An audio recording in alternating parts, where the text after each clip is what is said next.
So is there hope? Yeah, there's always hope. You know, in the middle of all of the battle, you guys, there's always a Daniel who chooses to pray even when it becomes illegal. There's still a Shadrach and a Meshach and Abednego who would rather burn than bow to a false idol. That's good. There's still a Gideon who is willing to destroy even his very father's idols, because God is higher than even his own earthly father.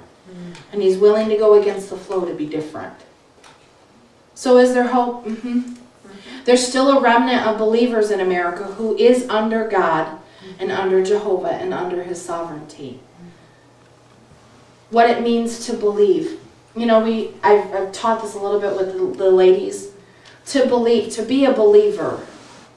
I was walking through the big Bronner's. It's a huge Christmas store downstate, and we were there and we were buying a few little ornaments and walking through, and we were on a trip, and you go downstate and you go there once in a blue moon, you know. So we're walking through and stuff, and everywhere was like faith and love and believe in big letters.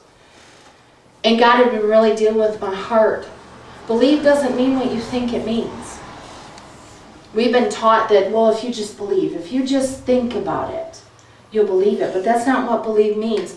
Believe actually means to adhere to, like glue. Rely on, to trust in. It's more than just a thought. It's an action. So when you say, I'm a believer in Jesus Christ, or I'm a believer in Jehovah, I'm a believer in the Word, that means you adhere to, rely on, Amen. Trust in, cling to. Amen. A lot of people say, well, I'm a believer, but there's no evidence in their life that they are. That's right. You're not really a believer. You're a thoughter. You think about it. But a believer is a doer. There's a difference. Right. That is right. A true believer is a doer. They have action behind it. Amen. You guys, we got to prove that we're believers in Christ. We got to prove that we're believers in God. And in one God. Not a God who's all of them and a collage of them. I'm sorry. I love her the lady who was in War Room. She has a little collage on YouTube. And she just lays it out that there is one God and it is not a mix of gods. And she's like, sorry, Oprah. And the whole place just goes nuts.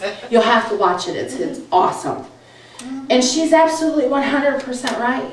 We have a culture that has taught us that Elohim, even this one man that said it in this movie, this apocalypse guy, calls himself Elohim and Shen and Ra, and he calls him all these names. Listen, God is God. Yes, amen. And he is not Baal, and he is not Muhammad, and he's not all these other people that everybody's like, oh, there's just this God, and it's all the same thing. No, it's not. And Jehovah is not Allah. Right. That's right. Excuse me, but I am not going to preach that. And there is a lot of ministers who have, and they're wrong. Yep. It's wrong.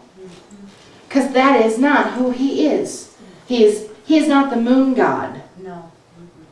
This is God Jehovah. He made the moon. Yes. Why does he need to be of it when he made it? Yes. He is above it. Yes. He is the creator, not the creation, and that's who we worship. And one nation under God. One church under God. One people under God. Placing myself under God's authority. Under his sovereignty.